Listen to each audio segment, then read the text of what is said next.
दिन रहलू मैया हमारे भवनवा हो कि कैसे करीना मैया मोरी तोहारो विदैया हो कि कैसे करीना मैया मोरी तोहारो विदैया हो कि कैसे करीना।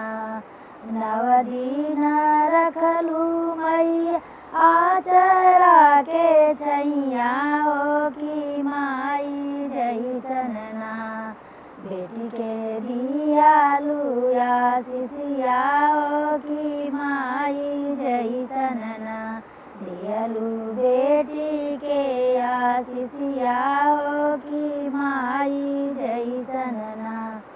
एतनी तू बतिया बता द मोरी मैया हो कि कैसे करीना मैया मोरी तोहारी विदैया हो कि कैसे करीना मैया मोरी तोहारी विदैया हो कि कैसे करीना। नव दिन लागे न मैया भूखिया पियसिया हो कि देखते रहीना मैया मोरी तोहारी मूर्तिया हो कि देखते रहीना मैया मोरी तोहारी मूर्तिया हो कि देखते रहीना। हमरा से भइले मैया कवन कसुरवा हो कि छोड़ी के जालू ना अपने बेटी के अकेलवा मैया छोड़ी के जालू ना अपने बेटी के अकेलवा मैया छोड़ी के जालू ना।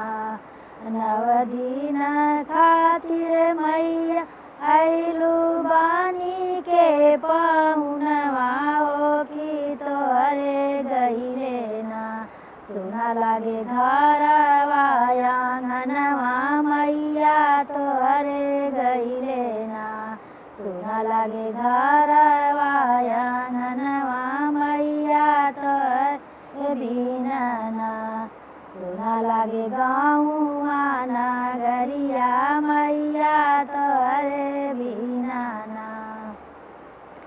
नव दिन रहलू मैया हमारे भवनवा हो कि कैसे करीना मैया तोहारो विदैया मैया कैसे करीना मैया मोरी तोहारी विदैया मैया कैसे करीना।